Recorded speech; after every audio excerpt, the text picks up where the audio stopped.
जय हिंद दोस्तों, मैं सूरज चौहान स्वागत करता हूं आपका अपने यूट्यूब चैनल राज अकेडमी दीवा में। आज हम चर्चा करेंगे एक नए चैप्टर की, एक नए लेसन की शुरुआत करेंगे और लेसन का नाम है ट्रांसपोर्ट एंड कम्युनिकेशन। ये हमारे 9th स्टैंडर्ड ज्योग्राफी का सेकंड लास्ट लेसन होगा और इसके बाद हम लास्ट लेसन टूरिज्म करेंगे और फिर हमारा जो ज्योग्राफी का सिलेबस होगा वो ख़त्म हो जाएगा। आगे बढ़ने से पहले मैं आपको ये बता देना चाहता हूँ कि हम 8th स्टैंडर्ड की जो ज्योग्राफी थी महाराष्ट्र बोर्ड की, वो हमने 1st to 10th पहले से ही कंप्लीट कर दिया। उसे प्लेलिस्ट बना के उसको उसमें डाल दिया गया है, आप जाके उसे भी देख सकते हैं, अपने दोस्तों को बता सकते हैं। आगे बढ़ते हैं। इस बार अब हम तैयार करने वाले हैं और चैप्टर का नाम है chapter number 11 transport and communication. बात करते हैं आगे बिना किसी देरी के, ठीक है। पहले हम देख लेते हैं, दूसरा भी निकाल लेते हैं हम, ठीक है। ट्रांसपोर्ट एंड कम्युनिकेशन, देखिए सर, ट्रांसपोर्ट एंड कम्युनिकेशन क्या है? ट्रांसपोर्ट मतलब क्या है? ट्रांसपोर्ट मतलब क्या है? जब भी आप कोई चीज़ जब भी कोई चीज़ आप एक जगह से दूसरी जगह लेके जाते हो तो उसको क्या बोलते हैं? ट्रांसपोर्टेशन बोलते हैं। क्लियर? जब भी हम कोई चीज़ एक जगह से दूसरी जगह लेके जाते हैं उसको क्या बोलते हैं? ट्रांसपोर्टेशन। हम अगर खुद भी एक जगह से दूसरी जगह जाते हैं तो उसको बोलते हैं ट्रांसपोर्ट होना, एक जगह से दूसरी जगह जाना। हम माइग्रेशन भी बोलते हैं, तो माइग्रेशन मतलब एक जगह से दूसरी जगह जाना। ट्रांसपोर्टेशन भी वही होता है कि अगर हम किसी चीज़ को एक जगह से दूसरी जगह लेके जाते हैं उसे भी ट्रांसपोर्टेशन कहा जाता है। कम्युनिकेशन, कम्युनिकेशन मतलब बातचीत। कम्युनिकेशन मतलब बातचीत। कि कोई अगर आज यहाँ पे हम मुंबई में बैठे हैं लेकिन हम अपने गांव में भी बात कर सकते हैं, उसको बोलते हैं कम्युनिकेशन। क्लियर? मतलब कनेक्टिविटी बनी रहना। क्लियर है? एक से दूसरी जगह जुड़े रहना, इसी को बोलते हैं कम्युनिकेशन। क्लियर है? ट्रांसपोर्ट एंड कम्युनिकेशन दोनों साथ में ही होते हैं। क्लियर? दोनों अलग अलग नहीं हो सकते। अगर आपको ट्रांसपोर्टेशन करना है तो आपको एक दूसरे से बातचीत भी करनी पड़ेगी। क्लियर है? अरे जब भी आप किसी कोई अगर आपको सामान है, अगर कोई आपका प्रोडक्ट है, उसको अगर एक जगह से दूसरी जगह लेके जाना है तो सबसे पहले आप कंफर्म करते हो ना जगह कौन सी है, कहाँ पे आना है, आप एड्रेस भेजिए। क्लियर है? कम्युनिकेट करना पड़ता है। क्लियर है? तो यहाँ पे ये कम्युनिकेशन की बात हो रही है। मैं आपको और भी बहुत सारे तरीके के कम्युनिकेशन के बारे में बताऊँगा इसी चैप्टर में। आगे बढ़ते हैं। ट्रांसपोर्ट एंड कम्युनिकेशन, सर देखिए इसमें हम बात करने वाले ट्रांसपोर्टेशन मतलब कोई तो चीज़ एक जगह से दूसरी जगह जाएगी, इतना तो कन्फर्म है। क्लियर? मान लो कि आपको अगर एक जगह से दूसरी जगह जाना है, क्लियर, जैसे अगर मुझे मेरे गांव जाना है, ठीक है, तो मैं सबसे पहले क्या देखूंगा? जब भी आप एक ट्रांसपोर्टेशन करने जाओगे तो आपको सबसे पहले क्या चीज़ें देखनी है? आपको ये चीज़ें देखनी है कि क्या मैं यहाँ से वहाँ जा रहा हूँ तो क्या मैं रेलवे का देखिए क्या मैं रेलवे का सहारा लूँ? पहले मैं तो ये देखूंगा कि किस तरीके से मैं वहाँ पहुँच सकता हूँ। मैं अपने, जैसे अगर मैं इंडिया में हूँ,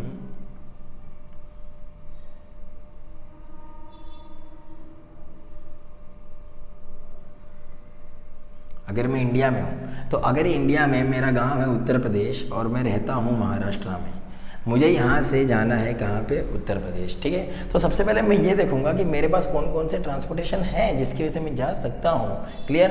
तो मेरे पास है बाइक, मेरे पास कार है, मेरे पास रेलवे भी है, मेरे पास एयरवे भी है। क्लियर? ये सारी चीज़ें मेरे पास हैं।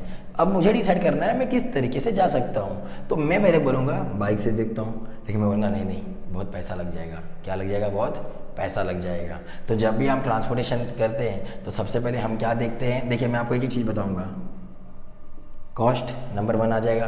पैसे लग रहे हैं, मैं बोलूँगा नहीं कार में से जाते हैं, भैया कार तो और महंगी पड़ जाएगी मेरे को। ठीक है? मैं बोलूँगा नहीं मेरे को जल्दी पहुँचना है तो मैं एयरलाइंस के एयरवेज का सहारा लूँगा, एरोप्लेन का। लेकिन मैं बोलूँगा एरोप्लेन जल्दी तो पहुँचाएगी लेकिन पैसा ज़्यादा लेगी। मैं क्या करता हूँ? रेलवे से जाता हूँ। रेलवे से पैसे भी कम लगेंगे और मैं सही से पहुँच भी जाऊँगा।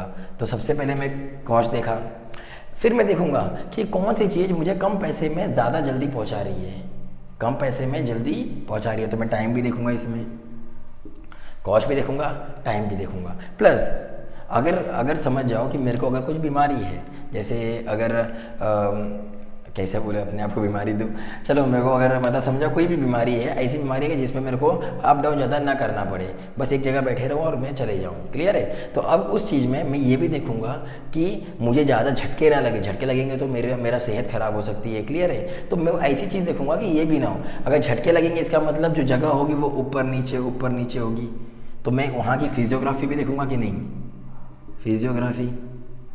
फिजियोग्राफी मतलब माउंटेन्स, प्लेन, प्लेट्यू, मैं ये देखूँगा ना, माउंटेन्स, प्लेन और प्लेट्यू मैं ये देखूंगा। अगर पहाड़ी इलाका है तो एक बार ट्रेन ऊपर जाएगी, फिर नीचे आएगी, फिर ऊपर जाएगी, फिर नीचे आएगी, फिर सीधा जाएगी, तो इसमें मेरे को बहुत तकलीफ होगी, तो मैं ये भी नहीं रखूँगा। क्लियर है? तो मैं कॉस्ट देखूंगा, टाइम देखूंगा, फिजियोग्राफी देखूंगा। क्लियर है? प्लस मैं देखूंगा मार्केट, कि भैया कोई मार्केट है कि नहीं, रास्ते में कहीं ट्रेन रुकेगी कि नहीं रुकेगी, हम अपना सामान हम कुछ खाएंगे कि नहीं खाएंगे, मार्केट भी देखूंगा पहले। क्लियर है कि नहीं? मैं ये भी देखूंगा। अब हमें और भी इसमें सारी चीज़ें देखनी पड़ती है, जैसे ड्यूरेशन, कितना समय लगेगा, प्लस हम प्रोडक्ट भी देखते हैं। प्रोडक्ट मतलब यहाँ पे प्रोडक्ट मतलब सामान, लेकिन अब मैं जा रहा हूँ तो सामान तो मैं ही हूँ ना। अगर मैं एक जगह से दूसरी जगह जा रहा हूँ तो सामान तो मैं ही हूँ, मेरे को अपनी हेल्थ भी देखनी पड़ेगी। अगर आप कोई ट्रांसपोर्टेशन से, अगर कोई आप जैसे आपका कोई प्रोडक्ट है, उसको आपने गाड़ी में रख दिया और बोला कि जाके मेरे गाँव में छोड़ देना, तो आप ये भी देखोगे ना कि मेरा प्रोडक्ट कैसा है, टूटने वाला है कि बिना टूटने वाला है। अगर टूटने वाला है तो मैं ऐसी चीज़ में तो नहीं लेके जाने दूंगा जिसमें ऊपर नीचे होता रहे, जहाँ पे रोड ऊबड़ खाबड़ हो। नहीं तो मेरा तो, अगर मेरा ये प्रोडक्ट शीशे का होगा, मिरर का होगा, तो टूट जाएगा। समझ में आया कि नहीं आया? तो मैं ये भी देखूंगा। मतलब अनगिनत चीज़ें हैं जो आपको क्या रखना है, याद रखना है। बस इतना याद रखो कि मुझे यहाँ से यहाँ जाना है, तो आप खुद ही आपके मन में आ जाएगा, अच्छा पहले तो मुझे कॉस्ट देखना पड़ेगा, फिर कितना समय लगना है वो देखना पड़ेगा, फिर वहाँ का फिजियोग्राफी देखना पड़ेगा कि कहाँ ऊपर नीचे तो नहीं, अगर मेरा सामान ऐसा है तो फिर मेरे को तकलीफ हो जाएगी और मेरा सामान टूट जाएगा, वो भी देखना पड़ेगा। मार्केट देखना पड़ेगा, भाई जा तो रहे हैं, कहीं मार्केट है बेचने के लिए, ये भी देखना पड़ेगा, या हम खुद जा रहे हैं तो कहीं रास्ते में ट्रेन रुकेगी, कोई मार्केट मिलेगा, ड्यूरेशन कितना समय लगेगा, प्रोडक्ट कौन सा प्रोडक्ट है ये भी मायने रखता है। अगर आपका प्रोडक्ट, अगर मान लीजिए आपका प्रोडक्ट है दूध और आपको यहाँ से उत्तर प्रदेश पहुँचा रहे हैं, क्या आप उसको ट्रक में भेजोगे? क्या उसको बाइक से भेजोगे, कार से भेजोगे? नहीं। उसको क्या रेलवे से भेजोगे? नहीं, उसको एयरप्लेन से भेजना पड़ेगा। क्यों? क्योंकि वो जल्द से जल्द ख़राब हो जाएगा। अगर ये सबसे भेजोगे, ख़राब हो गया, वहाँ जाके पहुँचा तो क्या बोलेगा, 10 गाड़ियाँ देगा। समझ में आ गया? वहाँ से तो वो बोलेगा कि भाई तो पैसा ही नहीं दूंगा, तो मैंने जो माल मंगाया था वो माल तो आपने क्या दे दिया है, बेकार दे दिया है। क्लियर? तो आपको एयरप्लेन का सहारा लेना पड़ेगा। क्लियर? लेकिन एयरप्लेन कॉस्टली है। फिर आप क्या करोगे? आप एक काम करोगे, अपना जो यहाँ का धंधा है ना, यही उठा के सीधा कहाँ डाल दोगे? उत्तर प्रदेश में डाल दोगे। समझ में आ रहा है? क्लियर है? ये सारी चीज़ें। प्लस आपको क्लाइमेट भी देखना पड़ेगा। आपको क्या देखना पड़ेगा? क्लाइमेट भी देखना पड़ेगा। क्लियर है? आपको क्या देखना पड़ेगा? क्लाइमेट भी देखना पड़ेगा। मतलब हम जहाँ जा रहे हैं, जो सामान लेके, पता चला मैं यहाँ से जा रहा हूँ, उत्तर प्रदेश, और मुझे पता नहीं कि उत्तर प्रदेश का टेम्परेचर क्या चल रहा है। मेरे को लगा कि महाराष्ट्र का मस्त टेम्परेचर चल रहा है, एकदम चिल्ड है, एकदम अच्छा लग रहा है, तो उत्तर प्रदेश का भी मज़ा आ जाएगा। लेकिन ऐसा है नहीं। जैसे ही मेरे को पता चल जाएगा भैया यहाँ पे क्लाइमेट तो बहुत ख़राब है, गर्मी में जाने लायक नहीं है, तो मैं नहीं जाऊँगा, मैं ट्रांसपोर्टेशन ही नहीं करूँगा। और अगर मैं जाऊँगा भी तो मैं यहाँ से AC ट्रेन में जाऊँगा। समझ में आ रहा है कि नहीं? देखो, मैं ट्रांसपोर्टेशन करने के लिए, मुझे एक जगह से दूसरी जगह जाने के लिए किन किन चीज़ों की मद्देनज़र रखनी पड़ रही है, जैसे कि कॉस्ट, टाइम, फिजियोग्राफी, जगह कैसा है, मार्केट है कि नहीं खाने के लिए, ड्यूरेशन, कितना समय लगेगा, प्रोडक्ट। समझ में आ गया? और प्लस मैं रूट भी देखूंगा कि कौन सी ट्रेन सस्ता और अच्छा रूट लेके जा रही है। मैं रूट भी देखूंगा कि नहीं देखूंगा? रूट देखूंगा कि नहीं? जैसे कि अब एक ट्रेन है जो यहाँ से सीधा मेरे को पहुँचा रही है, ठीक है, उतने पैसे में, और एक ट्रेन है जो यहाँ से इसे घूम के इधर से और फिर जाके पहुँचा रही। ये वाली ट्रेन मुझे 4 दिन में पहुँचा दी और ये घूमने वाली ट्रेन मुझे 10 दिन में पहुँचाई। बताओ, ये वाली ट्रेन मुझे 2 दिन में पहुँचा दी और ये 10 दिन में पहुँचाई। किसको मैं अफोर्ड करूँ? इसको। तो मेरा रूट भी मायने रखता है कि कौन सा रूट मेरे को सीधा पड़ेगा, कौन सा रूट नज़दीक। सीधा का रूट पकड़ूंगा तो टाइम का बच जाएगा, पैसे बच जाएंगे। क्लियर है? प्लस मेरा प्रोडक्ट भी पहुँच जाएगा। क्लियर? और क्लाइमेट देखना है तो क्लाइमेट में ये भी देखूँगी भैया जगह कैसा है, गर्म है, ठंडा है, ज़्यादा बारिश हो रही है, क्या हो रहा है, सारी चीज़ें देखेंगे। क्लियर है? ट्रांसपोर्टेशन में हमें ये सारी चीज़ें ध्यान देनी पड़ती है। क्लियर? समझ में आया? अब इसी को प्रोडक्ट रख के देखो, कोई भी प्रोडक्ट आपको वहाँ बेचना है, सबसे पहले आप रूट देखोगे, किस रूट से जाने वाले। कहीं ऐसा रूट तो नहीं जो बहुत लंबा वाला रूट है, कहीं ऐसा तो रूट नहीं जो बहुत चोरी इलाके वाला रूट है, ठीक है। दूसरा कॉस्ट देखेंगे, भाई सस्ते में पहुंचा रहे हैं, समय देखेंगे कितने दिन में पहुंचा रहे हैं, फिजियोग्राफी, भाई मेरा सामान जो है वो कांच का है, कांच के बोतलें हैं, उसके अंदर कांच के शीशे हैं, अगर तुम यहाँ से पहाड़ों पे से इसे ऐसी जगह से लेके जाओगे तो भैया हमको नहीं देना है तुमको, क्योंकि हमारा जो जगह है, जो हमारा चीज़ है, वो जो प्रोडक्ट है वैसा टूटने वाला है और ये फिजियोग्राफी है तो ये इसमें नहीं हो पाएगा। मार्केट देखेंगे, जा रहा है कहीं बेच पाएंगे कि नहीं बेच पाएंगे, ये भी देखना है। ड्यूरेशन, कितना समय लगेगा। प्रोडक्ट, कौन सा प्रोडक्ट है मैंने बता दिया आपको। क्लाइमेट में आपको देखना है कि मैं जहाँ जा रहा हूँ वहाँ का क्लाइमेट है कैसा, क्लियर है? क्या पता वहाँ पे दिन भर बारिशें होती रहती है, अब बारिश हो रही है तो तुम अपने गाड़ी के ऊपर माल लोड करके रखे हो, तो आपका वो जो सामान है, अब वो सामान क्या हो जाएगा, डिले हो जाएगा, समय लगेगा ना, उसके अंदर रुकावट आ जाएगी। बारिश हो रहा है, ज़्यादा गर्मी निकल गई है, समझ में आ गया? ज़्यादा गर्मी से टायर भी फट जाते हैं, ट्रांसपोर्टेशन जो होता है ट्रक से थ्रू, उसमें क्या होता है, टायर भी फट जाते हैं। क्लियर है? समझा? और ज़्यादा ठंडी रहेगी तो जब ट्रक चलेगी तो ड्राइवर एकदम ठंडा आ जाएगा। मतलब एकदम हमें सारी चीज़ें देखनी पड़ती है, तभी जाके ये करनी पड़ती है। क्लियर है? तो इसका लिखना है फैक्टर कंसिडर फॉर ट्रांसपोर्टेशन। समझ में आ गया? क्लियर है? आपको ये चाहिए रहेगा तो आप लिख लीजिएगा, ठीक है? तो ये सारे वो फैक्टर्स थे जिसको आप कंसीडर करोगे ट्रांसपोर्टेशन के लिए, सारे फैक्टर्स ये है। क्लियर है? आगे बढ़ते हैं। अच्छा, जब भी हम ट्रेड करते हैं, जब भी trade and transportation and communication जब भी होता है हमारा, तो हम ये देखते हैं कि जिस जगह पे, अगर आप एक बात बताओ मेरे को, अगर मैं आपको ये बोल रहा हूँ कि एक जगह है, ठीक है, एक देश है ऐसा जहाँ पे मैं आज अगर कोई चीज़ ऑर्डर करूँ, मैं अगर आज कोई चीज़ ऑर्डर करूँ तो मुझे कल वो चीज़ मिल जाती है, और कभी कभी तो मैं आज ही ऑर्डर करूँ तो शाम तक मिल जाती है मेरे को। और एक ऐसा जगह है जहाँ पे मैं आज ऑर्डर करूँ तो मुझे 15 दिन बाद मिलता है, 20 दिन बाद मिलता है, कभी कभी तो 1 महीने लग जाते हैं। बताओ मुझे इसमें से बताओ कि कौन सी जगह का ट्रांसपोर्टेशन बहुत बेहतरीन है, कहाँ के रोड और रेलवे बहुत अच्छे से चल सकते हैं, कहाँ पे हाईवे और ये नेशनल हाईवे बहुत ज़्यादा अच्छा होगा, कहाँ का रोड अच्छा होगा। सर वो जगह जहाँ पे कम से कम समय में आपको डिलीवरी मिल जा रही है, जहाँ पे आपको एक ही दिन में डिलीवरी या अगले दिन डिलीवरी मिल जा रही है। कैसे आपने बता दिया? सर आया तो होगा ट्रांसपोर्टेशन से, और ट्रक से आया होगा। जब वो ट्रक से आया होगा तो रोड पे से ही आया होगा, जब वो रोड अच्छा होगा तो आपको जल्दी सामान मिल गया होगा। बिल्कुल सही। इसी तरीके से अगर आपको ये पता चल रहा है कि हाँ, अगर किसी देश का, और याद रखना, अगर किसी देश में बहुत तेज़ से डिलीवरी हो रही है, जैसे अभी स्विगी और जोमेटो हमारे लोग जो ये लोग चला रहे, पिज़्ज़ा हट आधे घंटे में पिज़्ज़ा आपके घर पे, इसका मतलब हमारे यहाँ जो रोड है और हाईवे है ये बहुत बेहतरीन तरीके से काम कर रहे हैं और बहुत बेहतर हैं। क्लियर? लेकिन अगर कोई जगह ऐसा बता रहा है आपको कि यहाँ पे बहुत ऊबड़ खाबड़ है, ऐसा वैसा, तो आपको गाड़ी धीरे चलानी पड़ेगी, या तो नहीं भी जाएगी आपकी गाड़ी। समझ में आ रहा है? तो आपका रेलवे और ये आपका जो ट्रांसपोर्टेशन है, ठीक है, वो तभी बेहतर हो पाएगा जब आपके यहाँ पे इंफ्रास्ट्रक्चर डेवलपमेंट हुआ रहेगा। क्लियर है? जब रोड और रेलवे आपके यहाँ पे अच्छे हाईवेज बने रहेंगे, तभी आपका ट्रांसपोर्टेशन बहुत अच्छे तरीके से होगा। क्लियर है? और याद रखना, जब भी हम दुकानदार के पास जाते हैं सामान खरीदने के लिए, तो हम उसके प्रोडक्शन का कॉस्ट नहीं देते हैं। जैसे देखिए, हम बोलते हैं ना, अरे ये तो वहाँ पे 10 रुपये मिलता है और आप क्या दे रहे हो, पालक, जैसे आप पालक लेने चले गए, मेथी पालक लेने चले गए, तो मेथी पालक लेने चले गए तो आप क्या सिर्फ उसकी लागत का पैसा नहीं दोगे, ध्यान देना। आप क्या बोलोगे, अरे वहाँ पे तो कल 10 में मिला था, आप यहाँ पे 20 में दे रहे हो, तो बोलेगा मैडम वहाँ से लेके आने का खर्चा भी तो लगता है, उतने दूर से लेके आएंगे हम यहाँ पे बेचेंगे तो वहाँ से जो ट्रक का भाड़ा लगेगा, जो और भी खर्चे लगेंगे, जो ड्राइवर को देना पड़ेगा भाड़ा, वो सारे भाड़े तो इसमें ऐड करिए जाएंगे। तो आपको जो भी उसमें कॉस्ट मिलता है, जब भी आप कोई चीज़ लेते हो तो आप उसका प्रोडक्शन कॉस्ट नहीं देते हो, जितने में वो बना उतना ही नहीं देते हो, उसके आगे जो ट्रांसपोर्टेशन और कम्युनिकेशन कॉस्ट लगे रहते हैं ना, वो भी ऐड करके आपके ऊपर ही लगाए जाते हैं, और वो आपको देना चाहिए। क्यों? क्योंकि कोई अपने घर पे नहीं बनाता है, वो कहीं ना कहीं से लेके आता है और तभी आपके सामने रखता है और तभी आप उसे कंज्यूम करते हो। क्लियर है? समझ में आ गया? तो जिस देश का, याद रखना, जिस देश का ट्रांसपोर्टेशन और कम्युनिकेशन बहुत बेहतर होगा, क्लियर है, रोड्स बहुत बेहतर होंगे, वहाँ का ट्रांसपोर्टेशन कम्युनिकेशन बहुत बेहतर होगा। क्लियर है?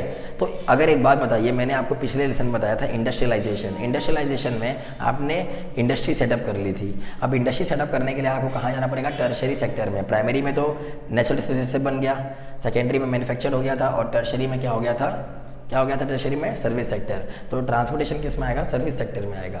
तो जब सर्विस सेक्टर में हो रहा था, तो अभी देखो हमने पहला क्या पढ़ा था? इंडस्ट्रियलाइजेशन, फिर अब ट्रांसपोर्टेशन। देख रहे हो कनेक्टिविटी, देख रहे हो कि नहीं कनेक्टिविटी देख रहे हो? हमने सेकेंडरी की बात की, अब हम टर्शरी की बात कर रहे हैं। क्लियर है? तो सेकेंडरी तभी सक्सेस हो पाएगा जब टर्शरी होगा।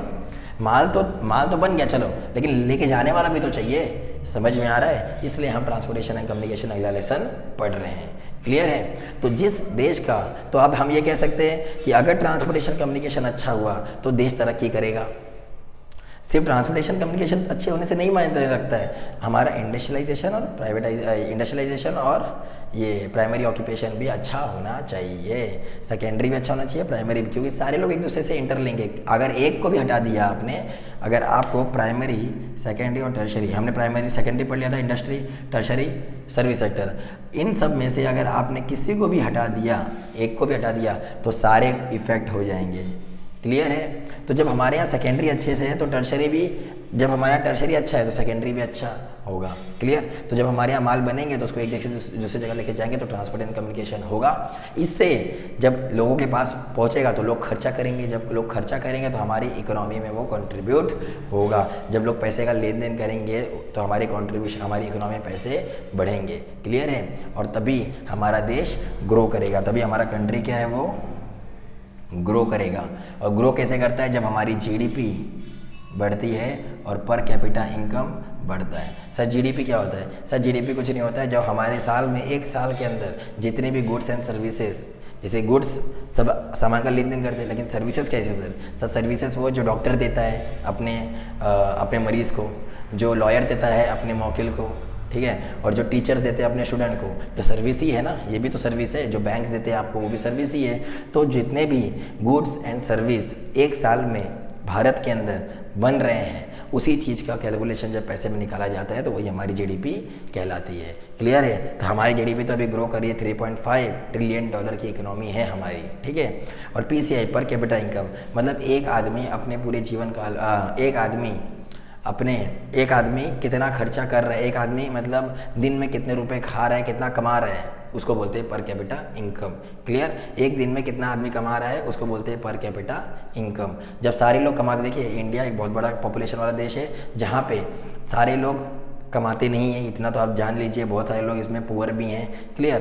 तो जो लोग ज़्यादा कमाते हैं उनके ही पैसे सब पे डिवाइड किए जाते हैं। क्लियर है? उनके ही पैसे पूरे इंडिया के ऊपर डिवाइड किए जाते हैं और तब पता चलता है हमारा पर कैपिटा इनकम ग्रो किया है कि नहीं किया है। क्लियर है? अरे बहुत इतना पॉपुलेशन हमारा कि सबका पैसा जब जोड़ते हैं तो फिर एक के ऊपर 25 रुपया 30 रुपया ऐसा आता है। क्लियर है? तो ऐसा हमारा पर कैपिटा इनकम है। लेकिन अगर हमारे यहाँ का ट्रांसपोर्टेशन अच्छा होगा, अच्छे से कनेक्टिविटी, फटाफट सामान बना, फटाफट ट्रांसपोर्ट हो गया, फटाफट लोगों के पास चला गया, लोगों ने खाया, पैसे दिए, सबको पैसे मिल गए, इकोनॉमी में पैसे घूम रहे हैं, इससे अच्छा होता है, इससे हमारा जीडीपी ग्रो करता है, पीसीआई ग्रो करता है। क्लियर है? समझ में आया? आगे बढ़ते हैं। ऐसे ही कुछ जगह है हमारे इंडिया में। देखिए हम महाराष्ट्र के बारे में पढ़ रहे हैं ना, हम महाराष्ट्र में हैं तो इसलिए महाराष्ट्र के बारे में ज़्यादा पढ़ेंगे। महाराष्ट्र में है कुछ एक जगह है कोंकण करके, क्या नाम है उसका? कोंकण। उस जगह पे क्या, कैसे ट्रांसपोर्टेशन किया जाता है? जब भी ध्यान देना, जब भी आप ट्रांसपोर्टेशन करोगे तो आपको इन सारी चीज़ों की मद्देनज़र रखते हुए काम करना है। क्लियर? ऊबड़ खाबड़ रोड है तो आप ट्रांसपोर्टेशन वहाँ से नहीं कर सकते। क्लियर है?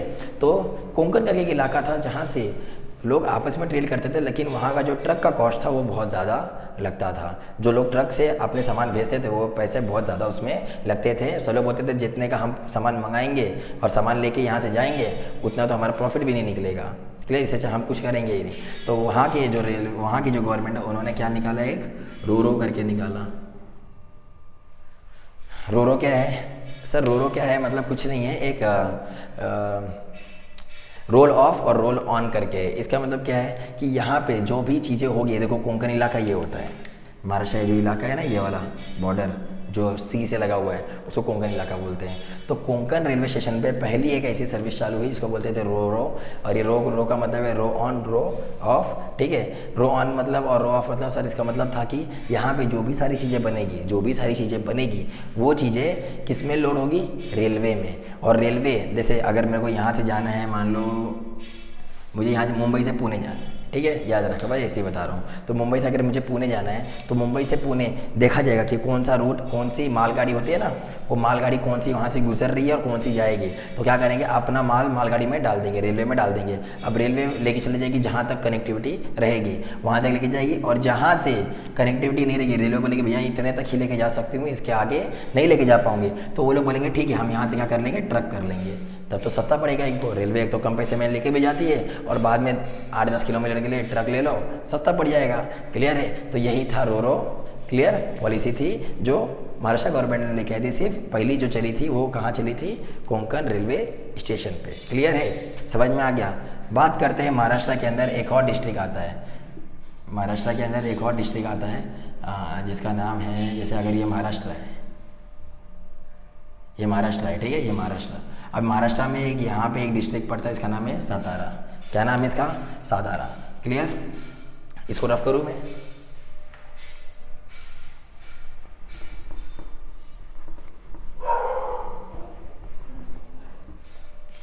तो अब इसको थोड़ा सा बड़ा करते हैं, मान लेते हैं ये क्या है? सातारा। ठीक है, अब ये सातारा डिस्ट्रिक्ट में मैंने आपको बता दिया, जब भी आप ट्रांसपोर्ट कम्युनिकेशन देखोगे तो इसके अंदर मेन रोल कौन प्ले करता है? फिजियोग्राफी।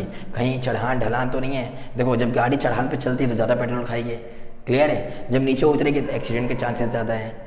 समझ में आ रहा है कि नहीं आ रहा है? तो डीजल भी खाएगी, चांसेस भी ज़्यादा। इसलिए क्या होता है, जहाँ पे पहाड़ और ये सब होते वहाँ पे ट्रांसपोर्टेशन होता ही नहीं है, वहाँ पे रोड रेलवे बनते ही नहीं है। क्लियर है? ज़्यादातर नहीं बनाए जाते हैं। क्यों नहीं बनाए जाते हैं? क्योंकि लोग अपनी गाड़ियाँ लेके जाएंगे ही नहीं वहाँ से।